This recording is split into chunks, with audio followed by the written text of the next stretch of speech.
Well, good afternoon, everybody. Hope everybody's having a good time so far. Thanks for coming out this afternoon.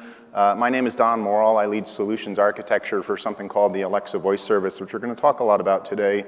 Hope everybody's getting ready for the big replay party tonight. I know this is the last talk before the party, so I thank you for coming. Last year at reInvent, I was asked to give a repeat of my talk at 8 a.m. on the Friday after the replay party, so I feel like I've been promoted or upgraded or something, so thanks for bearing with me while we get through this. I'm going to talk today about how you can integrate Alexa and voice assistants into various products. A lot of you already know that Alexa is built into different types of speakers, but today we're going to talk about some other form factors and kind of spark the imagination in the different types of devices that you might think about putting Alexa into.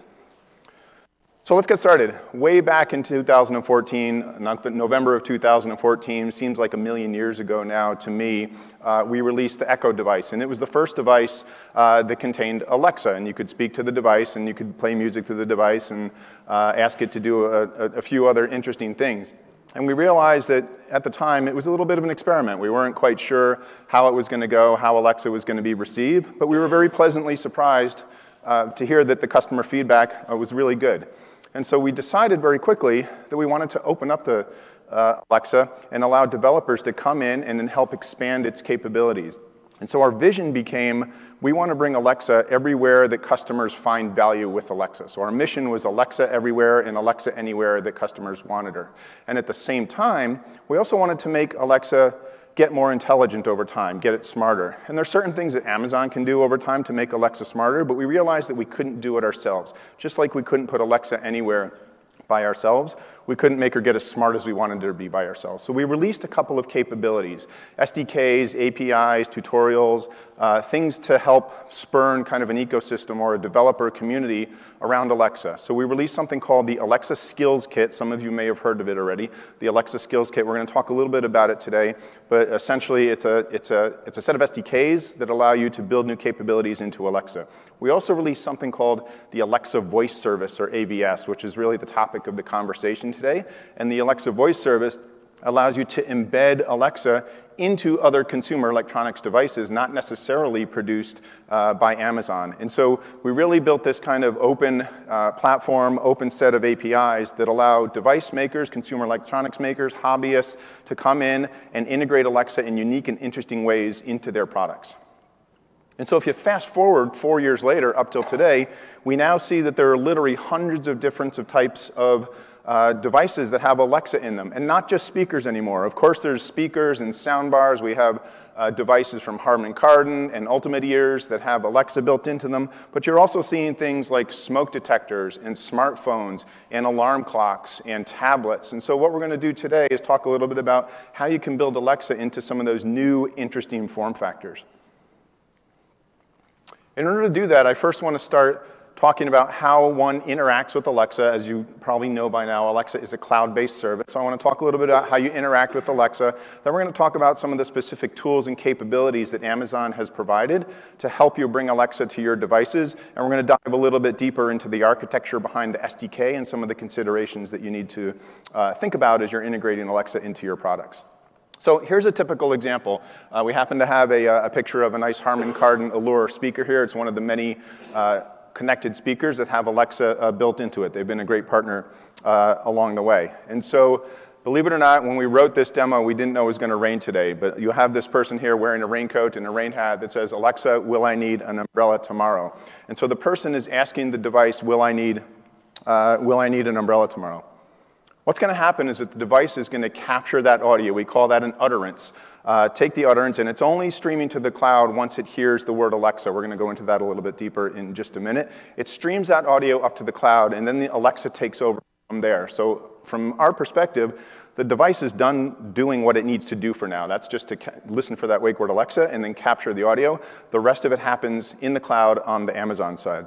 So the first thing we need to do is we need to take that utterance and we need to turn it into text so that the machine can understand what the person is actually saying. So ASR is the first step in a multi-step process in order to return a result to the user. And so the text comes into, will I need an umbrella tomorrow? Now, turning speech into text is a relatively straightforward exercise today. A long time ago, when I first started working in speech recognition, the cutting-edge systems could recognize 5, 10, 20,000 words. Today, cutting-edge speech recognition systems, or ASR, can recognize 10 or 20 million different words.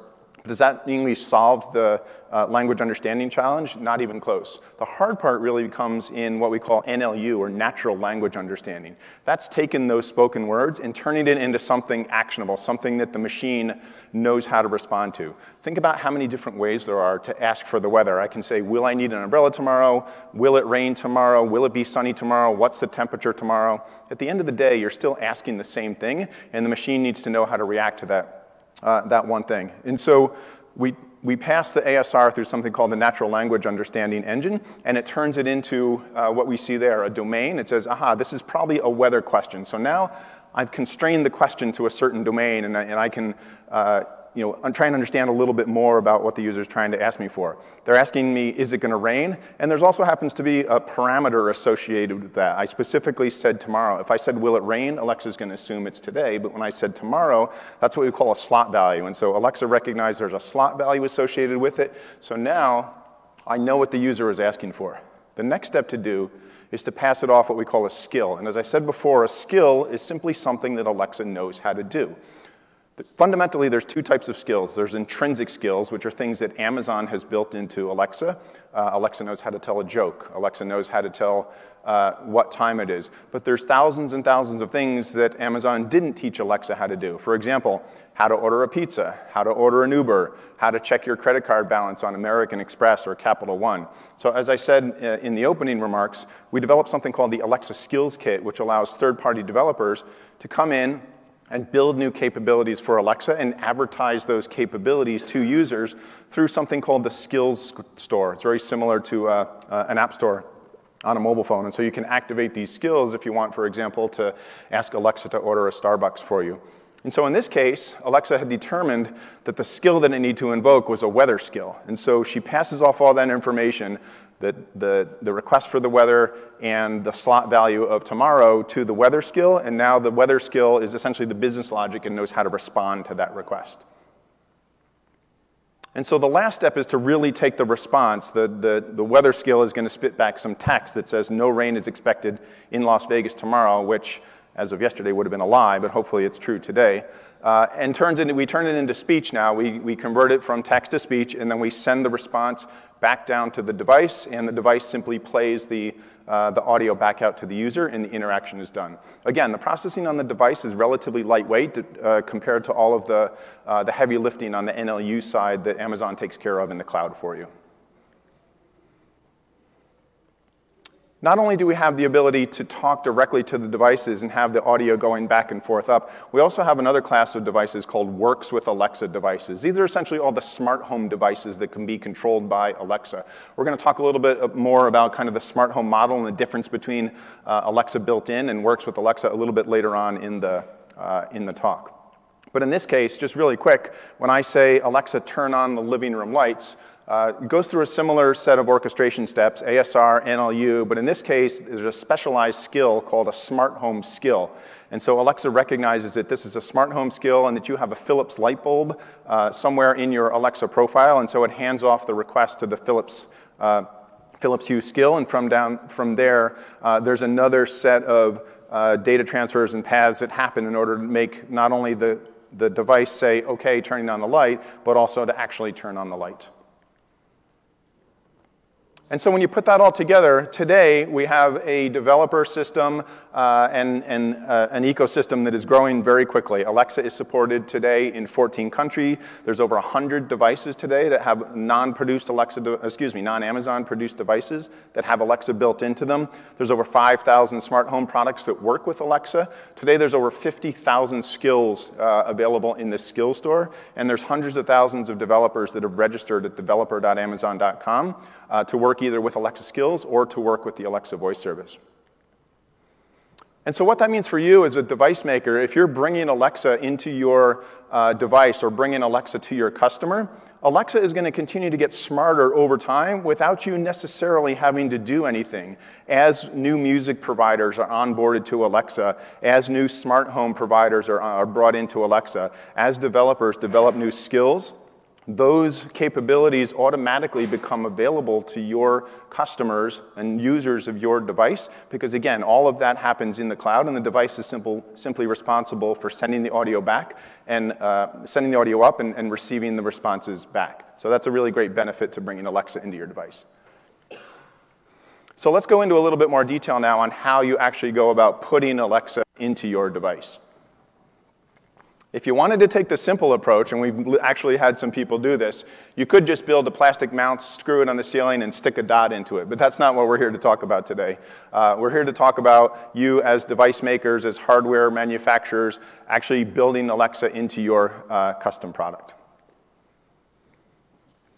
And so the first step, as we spoke about in the opening example, that you need to do when you're interacting with Alexa, of course, is collect some audio. You need to listen to the audio from the user. And in some of the early studies that we've done with Alexa and some of the work that we've done with our AVS partners, we found that far-field audio, the ability to detect the user from across the room, is really the magical experience that users are looking for. That's opposed to, say, a push-to-talk model where I might have to push a button on a device, or I might have to my phone right up to my face in order to interact with an agent. Being able to speak to my Echo or my third-party Alexa product from across the room is really where the magical experience happens. But it brings a lot of challenges with it, right? The farther you are from the device, the more possibility there is for ambient noise, the lower the audio signal from the speaker is going to be. And so there's some things that you need to think about. The first thing you want to think about is the audio front end. And so you've got a set of hardware, a set of microphones, you have a DSP with various audio algorithms that are running on it to help clean up that signal and get the best, cleanest signal up to the cloud so that Alexa has the best shot at doing ASR and NLU against that utterance. And so if your expertise lies in audio hardware, audio processing, signal processing, you might decide to build your own audio front end. But we've worked together with some of the well-known names in the industry to make hardware reference solutions available to you in various form factors with various DSPs and various SoCs. So if you want to work with NXP or XMOS or Intel or any of the other great names up there, they have development kits that are already validated to work with Alexa, and they can give you a really good head start when you're thinking about embedding Alexa. It's also going to depend on the use case of the device, right? If you know the form factor of an Echo device, it's meant to sit in the middle of the room, so it's got a circular microphone array on top of it. But there's other devices that are mounted up more like a tablet or against a wall like a television. In those cases, maybe a linear mic array might be a better solution for you. So we have lots of different development kits to choose from. If you go to alexa.design/devkits, you can learn a lot more about those development kits to help get you started. And then so once you have the hardware, the microphones and the DSPs, there's several onboard components that you need to think about. The first one is the wake word engine. And the wake word engine is the thing that's always listening locally on the device for that wake word Alexa. It's the things that wakes up the device and starts streaming the audio to the cloud. A lot of people ask me, is Alexa always listening? And the real answer is sort of, right? The device itself is listening for that wake word Alexa, but nothing is going up to the cloud until Alexa hears that trigger word. In addition, once you start streaming up to the cloud, we actually take a second pass at the wake word, so we listen for that wake word again. It's called cloud-based wake word validation, so that we can apply a lot more processing horsepower in the cloud and really understand if the user said the word Alexa or if maybe it was just a false wake-up, right? And so we take that second pass to help build that customer trust, and we'll actually shut the connection down. We'll tell the device to shut the connection down if, in turn, the user didn't really say Alexa. Maybe they said, my sister got a Lexus for her birthday, and the cloud was smart enough to figure it out, but the onboard wake word engine wasn't. The second thing that we have on the device is the SDK. We're going to talk a lot about the SDK that Amazon has developed to make it easy. It abstracts away a lot of the lower level APIs and the JSON parsing and all of the complexity that comes with interacting with Alexa. And then the third one, of course, is that you need a connection to the cloud, right? In order to talk to Alexa, it's a cloud-based service. You need to have a device that either has Wi-Fi or Ethernet directly or LTE in it. And we're going to talk a little bit more about connectivity in just a few slides. And so once you have all those pieces together, you can actually start communicating with Alexa in the cloud. There's two main constructs that we use to talk to Alexa. The first one is called an event. So an event is something that happens on the device. And so when I say Alexa and the device wakes up, that's an event that gets sent up to Alexa, that gets sent up to Alexa in the cloud that says, hey, something happened on the device that might be of interest to you. And then Alexa's going to process that event, and then it's going to send back down usually a series of directives back down to the device. And a directive is simply, as it sounds, telling the device to do something. So if I say, Alexa, what time is it? That's a speech event that gets sent up to the cloud. And then what's going to happen is a response is going to come back down that says, I think they said what time is it? Here, read them out this MP3 that says it's 2:47 p.m. And so under the hood, this is what an event and a directive look like. I know it's a little bit kind of small font there, so I put some red arrows next to kind of the interesting parts of the payloads. The event going up, in this case, is what we call a recognize event. It's probably the most common event. It's asking the cloud to recognize the speech that I just heard on the device. You can see at the bottom there's something called a profile. If the device is meant to be used at a close range, we have what's called a close talk profile. It applies a different audio algorithm to it in the cloud than if it was, say, talking to it from across the room. And then once Alexa processes that event, the directive is going to come back down. And in this case, we see what we call a speak event. And the speak event, again, is probably one of the most common directives that's going to come back down to your device. And generally, a speak directive will contain an MP3 version of the text-to-speech response that Alexa would like the device to play back out to the user. So all that's really complicated, right? We have you can write to the raw APIs if you so choose. You can parse all that JSON yourself. But what Amazon has done is published a C++ based SDK that abstracts a lot of that away from you. So let's dive in and look at some of the model and the architectures of the SDK. The first thing that happens is, obviously, as we said, if I say, how's traffic to the airport right now? Actually, nothing's going to happen because I didn't say the word Alexa before it. It first has to get passed to the wake word engine. So as I said before, the device is listening locally. There's a little 10 or 15 second ring buffer that's always passing all that ring buffer through the wake word engine. When it hears the word Alexa, then it wakes up and the magic's going to happen. Otherwise, it's just going to throw away all that audio and nothing gets saved at all. Once I've detected the wake word, then I can start doing something interesting with that audio. The first thing I'm going to do is I'm going to let the cloud know that an event has happened. And again, in this case, I'm going to pass it the speech recognize event. And we use something called the Alexa Communication Library, or ACL, in order to do that. Alexa actually communicates with the cloud over HTTP2. So those of you familiar with HTTP2, as it sounds, it's a newer version of HTTP2 that HTTP that supports multiple simultaneous always-on channels. And what we need is we need multiple channels to the cloud, but we also need an always-on connection so that we can receive asynchronous events from the cloud back down to the device. So for example, if I'm playing Metallica at volume 11 on my device and I need to pause it, but maybe it's too loud for the device to wake up, I can pull out my phone and I can actually hit the stop button on the Alexa app in my phone, and it'll asynchronously send a stop command back down to the device so that I can shut the device up in that case. That's why we use HTTP2, and the Alexa Communication Library manages that connection for me.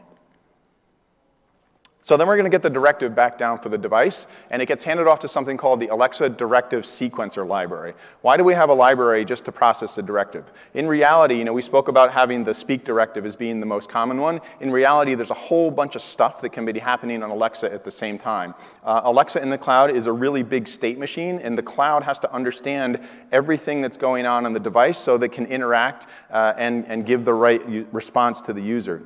From there, it gets handed off to what we call capabilities agent. And a capability agent is simply an abstraction of something my device knows how to do. My device hopefully knows how to speak audio back out to the user. It probably knows how to stream music as well from a streaming URL. It knows how to trigger an alarm. Maybe it has a camera. Maybe it has some other type of sensor or capability that Alexa knows how to control. And so the capabilities agents are the abstractions of the thing that the device knows how to do.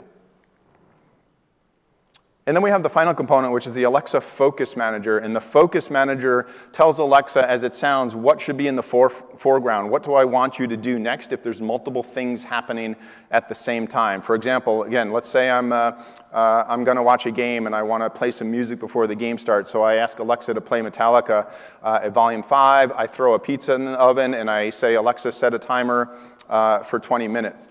Well, when that timer fires, I want the audio of the timer to take a higher order than I want it to stop playing Metallica and play the timer back to me, not wait till my song or my track or my playlist finishes before playing the timer. Otherwise, I'd have a burnt pizza. And so it's the Focus Manager that tells the device which of the things should take priority over the other. And even if I'm playing a timer and I say, Alexa, stop, I want to stop the timer, maybe I want to stop the music, the user speaking to the device should take precedence even over playing the music and even over the firing of the timer. And so that's a very simple example. There's even more complexity that can happen on the device. So it's important that the Alexa Focus Manager library be there to help us understand what the priority of all these events are.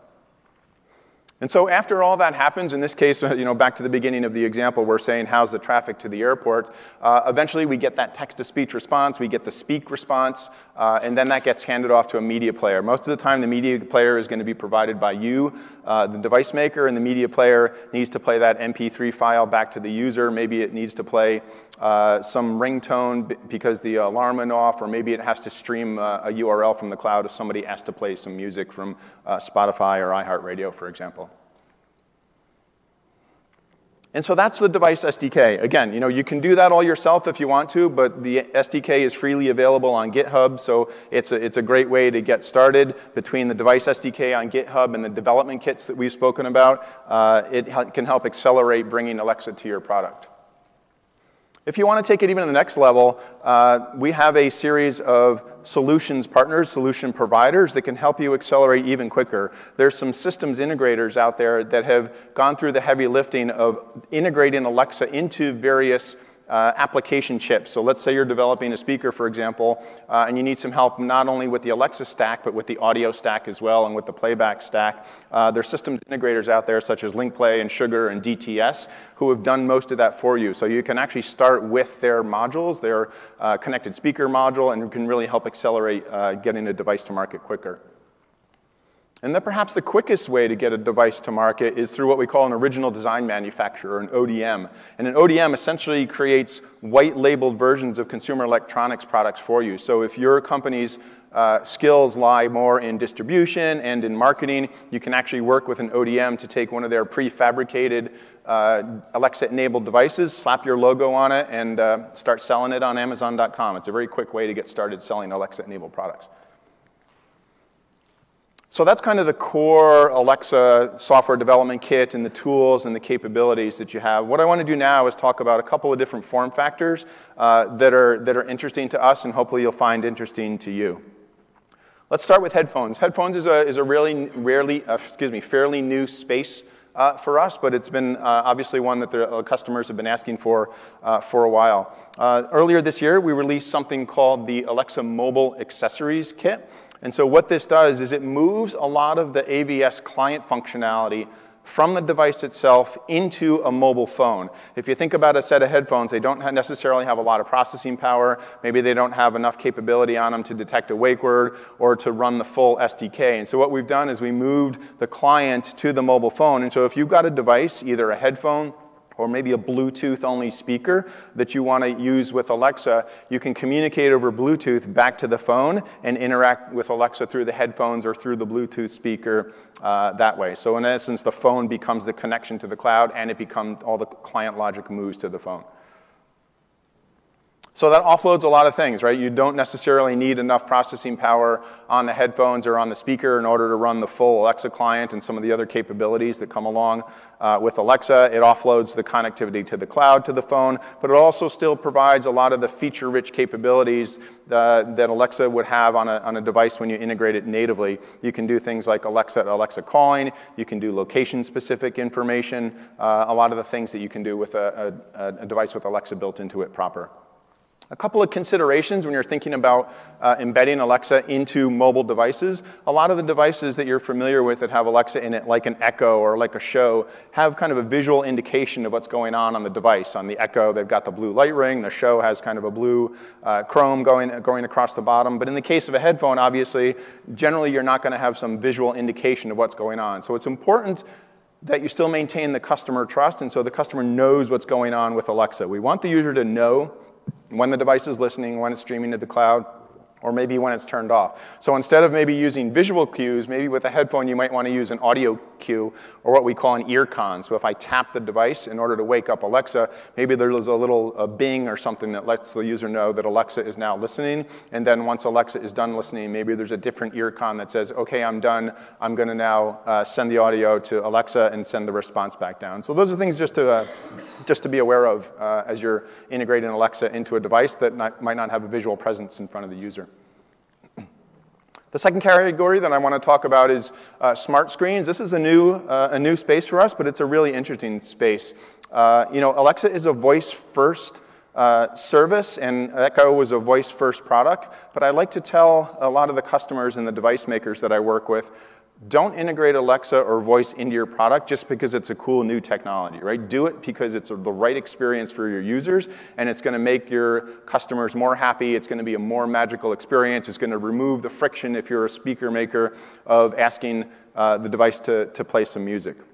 But in a lot of cases, a visual interactive element is going to make it for an even more delightful experience. And so we want to encourage people, when you're able to have a visual element to your device, that you think about doing that as well. We've released some new capabilities that can help with that. But for example, if I'm enumerating over a list or a calendar, it's really hard if I've got 15 things on my shopping list to go, Alexa, what's on my shopping list? And just wait and have her read off all those 15 things. And so in that case, incorporating a visual element, so instead of saying, read my shopping list, I can say, Alexa, show me my shopping list, and then I can scroll up and down on it and see the items. It really enhances a lot of the capabilities of Alexa in a delightful way.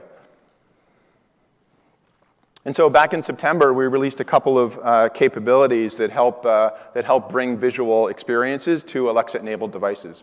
If you think about a visual experience with Alexa, there's kind of two sides to the equation, right? First off, the skill has to be able to produce the graphics that get displayed on the screen. So we released something called the Alexa presentation language. And so if I, for example, am building a horoscope skill, a skill that tells me my horoscope, in addition to sending the audio back to the user, or the text that gets converted to speech, maybe I want to also send back an image of the character of whichever, oh, I lost the word. I want to send back my horoscope sign in addition to just the kind of the spoken language. And so the APL, or Alexa presentation language, allows skilled developers to send back those graphical images. This is what an APL looks like. It's formatted for different form factors, different screen sizes. It's a JSON format. It looks a lot like style sheets, for those of you that are familiar with style sheets. And you can see right there on the right, the three red arrows are pointing to interesting parts of it. Kind of what image should I use for a small screen? What image should I use for a medium screen? Or what image should I use for a large screen? And so that's kind of the skill side of building an interactive experience that has both voice and visuals. We also have some device-side tools for you as well. We recently released something called the Alexa Smart Screen and TV Device SDK. It rolls off the tongue, I know. I just call it the Smart Screen SDK. That's available. So if you're building a screen-based device, this, in addition to having kind of the core Alexa functionality, will also take that the APL, the presentation language, and convert it into HTML for you so that you can easily display it on the screen. And just like we've done with some of the audio front ends, we've released a reference hardware kit that allows you to get started very quickly in building smart screens. I happen to have one of them here with me today. This is the Smart Screen Development Kit. It's got microphones on the top and a little screen and a speaker and some other capabilities on it. You're happy to come and take a look at it afterwards, but this can really accelerate your development if you want to think about building Alexa into a device with a screen. The next thing is speakers. I know we talk about speakers, like everybody's got a speaker already with Alexa in it, but there's some interesting things to think about and some considerations when building a connected speaker that are applicable to any type of device. So I want to talk about that for a second. The first one is that is built to play music really loudly, right? And if it's playing music really loudly, it makes it much more difficult to hear the word Alexa and wake up, and it also introduces a lot of noise into the channel when I'm sending the audio up to the cloud. It makes it harder for Alexa to understand what's going on. So we've come up with a couple of tricks that help us hear the word Alexa even if music is playing out of the speaker. The first one is called acoustic echo cancellation. And what that does is that when Alexa is running locally on the device, we can actually take a source signal from the device before the audio hits the signal, and we can subtract that out from the sound coming into the microphone. So if I've got Metallica playing out of the device and I say, Alexa, what time is it at the same time? The DSP can subtract out the Metallica because it has the source signal for it as the audio is coming back in through the microphones. It can focus in on the speaker and less on the audio that's being played by the device. That's what we call acoustic echo cancellation. The second one is an interesting one called beamforming. For those of you familiar with the Echo and have paid attention to what the light ring does when it wakes up, the light ring turns blue, but part of the light ring also turns white and seems to mysteriously follow you around the room. If you actually walk around the room while you're talking to your Echo device, the white ring will point at you. It's kind of spooky the first time you see it, but once you understand it, it's kind of cool why we do it. It's got a circular microarray on it, 7 different microphones. And so what happens when I speak to the device and I say, Alexa, the sound is moving relatively slowly in computer terms over the kind of the plane of the microphone array. And so what we can do is we can look at the first microphone to detect that sound, and we can look at the last microphone to detect that sound. We can jack up the gain on those microphones, and we can actually turn off the other microphones that aren't in the direct path of the user. And so we're actually able to essentially focus in the microphone array on the user, focus in on their sound, and cut out any ambient noise that might be going on in the room. And that's another trick that helps us get a cleaner signal.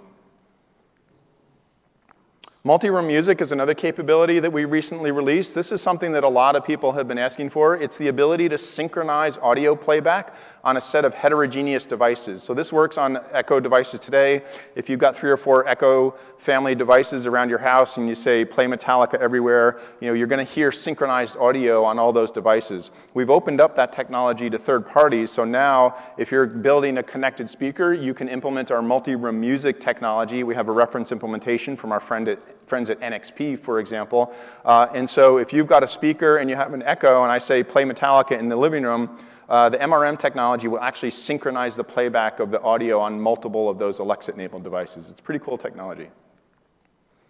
The next device I want to talk about is Alexa for televisions, obviously very closely related to smart screens, but there's some different use cases there. As you're watching television, there's a couple of things that you expect Alexa to be able to do on your television. Things like powering it on or off, changing the channel, tune to CNN, change the volume, change the input to HDMI 2. So in order to enhance the television viewing experience, we released something called the Video Skills Kit. And as it sounds, that's a skill that a television maker or maybe a cable company would implement that allows Alexa to control the capabilities of a set-top box or of a television. And there's a couple of systems integrators out there, companies you might have heard of, like Aris, Cisco, Discvision, Technicolor, companies that make set-top boxes that have these reference implementations already available if you're interested in building Alexa into a television or, say, a set-top box. The next category I want to talk about is smart home devices. And this is an interesting category. It's a very broad category. It includes not only the speakers that we've talking about, but things like smoke detectors or thermostats or door locks or even robots. I consider roughly a robot to be part of the smart home. It's a cloud-connected device in my home. Today, as I said earlier on, there's over 5,000 different smart home devices today that can be controlled by Alexa. Things like GE, Sony, Lutron, smart things from Samsung, Wemo, Honeywell, and many others. So when I say, Alexa, turn on the lights, those devices know how to react to that, and Alexa can control those devices.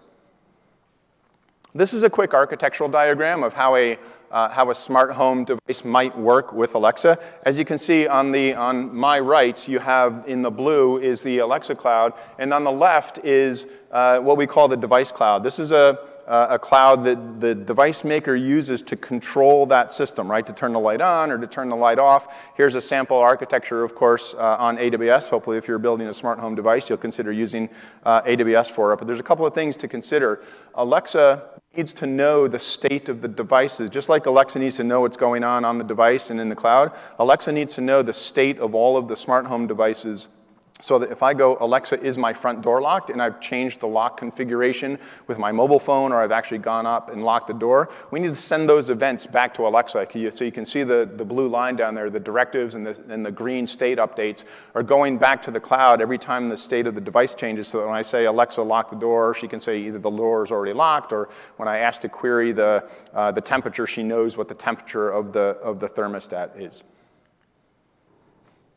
And so what we have is a works with Alexa example here. This is the Ecobee 3 thermostat that came out a couple years ago. This is a works with Alexa example. So I can control my Ecobee thermostat, but it doesn't have microphones built into it, and it doesn't have Alexa built into it. So I still need another Alexa-enabled device in my house in order to do it. So when I say, Alexa, set the temperature to 72 degrees, the audio comes into the Echo device, in this case, goes up to the Alexa cloud, but from there, then it has to go out to the Ecobee skill, down to the Alexa cloud, and finally down to the device to set the temperature to 72 degrees.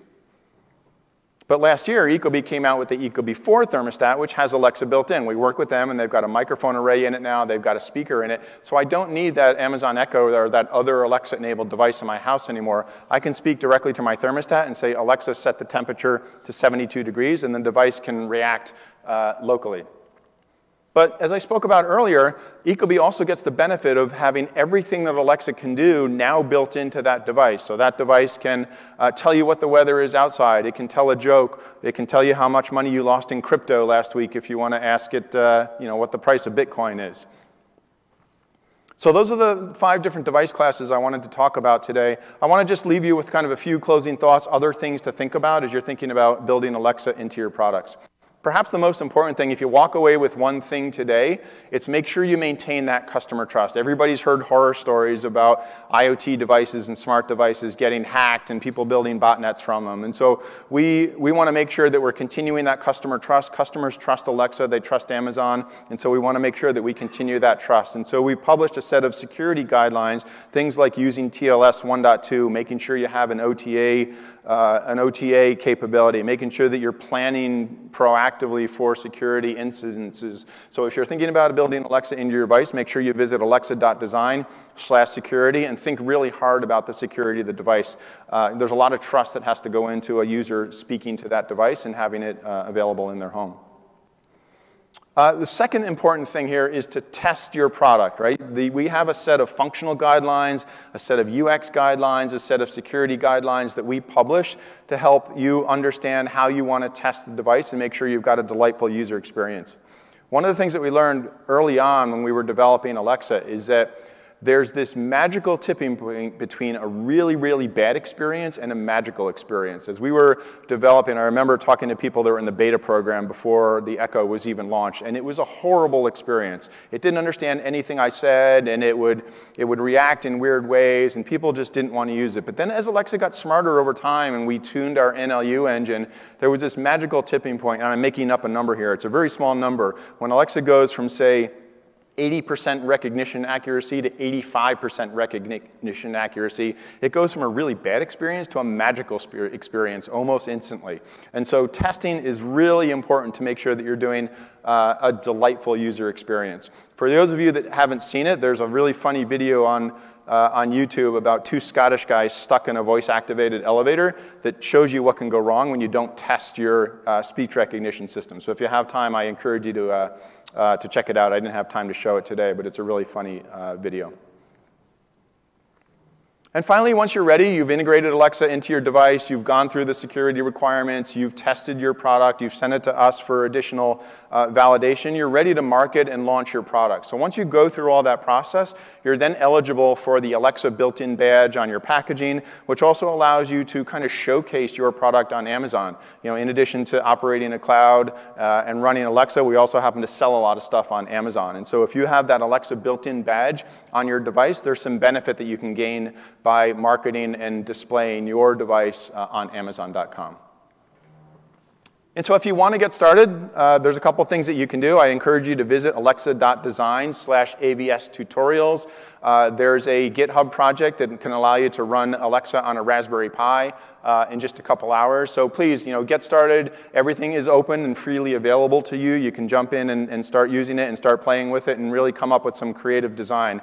I'm always encouraged when I see new and fascinating ways of using Alexa. There was a gentleman that had put Alexa into a Billy the Big Mouth Bass fish a couple years ago. And so we actually took a cue from that, and just yesterday, I think it was, Amazon worked with that developer, and we released a talking big mouth bass trophy that you can talk to Alexa through your fish.